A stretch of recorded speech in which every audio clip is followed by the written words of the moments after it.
Hello, good morning. Ako po si George Duana ng Silver Georgina Bird Farm. Discuss ko lang po yung feeding guide morning and afternoon. Ito po, nag-prepare po ako. Pechay, sitaw, okra, itlog, bell pepper, tsaka carrots. Food processor ko po sila para madali. Bale, bite size lang yung kailangan nila. Yan po.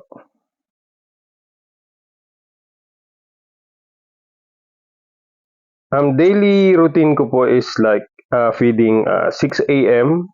or 7 a.m. Sa hapon naman po 4 or 5 p.m. Para steady po yung ilaw niya para rin sa safety ng mga ibon. Sa makikita nyo po, yan po, nagigiling po ako. Naglalagay po ako sa food processor. Mga gulay, mga sangkapan na mga kailangan ng ibon. Meron naman po tayong mga do's and don'ts. Number 1 na don't, yung avocado, mga fiber, and yung mga sa gulay, sibuyas, garlic, bawal po yon. Tomato, bawal din po yon. Mga leafy vegetables po yung maganda para i-offer sa ating mga ibon. Tsaka naglalagay ako ng egg twice a week. Ginagawa ko Monday and Friday. Doon ako naglalagay ng isang egg para sa calcium din nila. Yan po, nagigiling po tayo. Siguro 3 to 4 times ulit para at least hindi naman maliit siya pero nagagrab ng ibon. Mga alaga ko po, mga green chick, ringneck, parakeets, kakatil, mga sun conures, St. Thomas, mga ganyan. Kaya nilang ano yan. Ito naman po, nagpe-prepare ako ng sa water supplement nila. Yan po, egg 1000 po gamit ko para sa breeders at Vitamin Pro para po sa maintenance ng mga ibon, ng mga youngs. Kasi yung egg 1000, bibigay ko siya pag mga 2 weeks, tapos pag nangitlog, stop ko siya, Vitamin Pro na. Yung mga maintenance, Vitamin Pro lang, steady lang, Monday to Friday. Saturday and Sunday, gagawin ko water na lang sila para at least may flushing na mangyari. Para hindi overdose yung ating mga ibon. Yan po. Yan. Ganyan, mga pinch lang, magkulay lang ng mga ganyan. Tapos ito po yung aking giniling, tsaka yung soak seeds.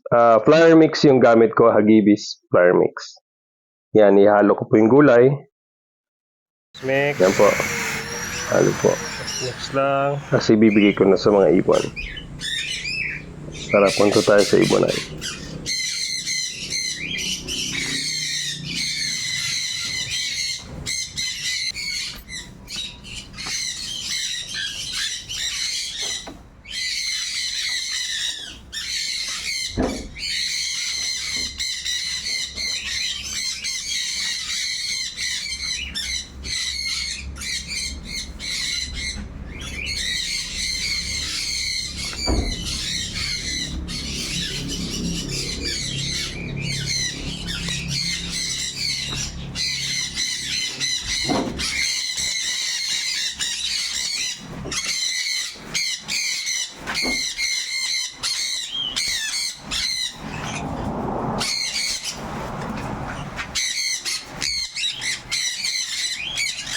So, andito na po tayo sa ibunan. Nandiyan po sila. Yan. Po yung mga may breeder, may young. Yan. Kino-condition ko. Yung may mga nest box, yan yung mga breeder ko po. Feeding ko na sila. 1 scoop, linis, 1 scoop ng soak mix, tapos yung lalagyan ng water. Yan na po.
Also, ganyan lang.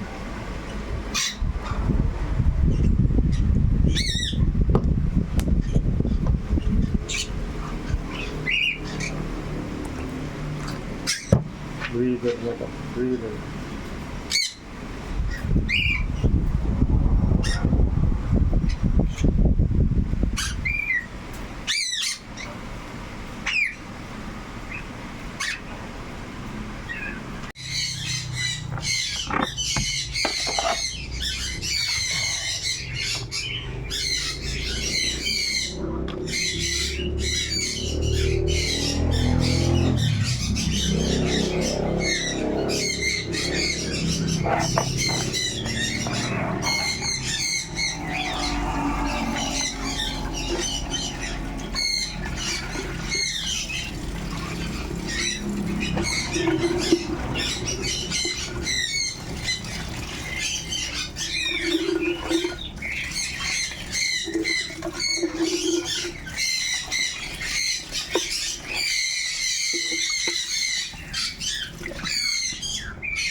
Ito po yung special bigay ko po sa mga kakatils ko. Ito po yung aking diet na nakasanayan na para sa mga kakatil, algs, sa parakeets. Maraming salamat po sa pagnood ng video. Sana marami kayo natutunan. Happy birding!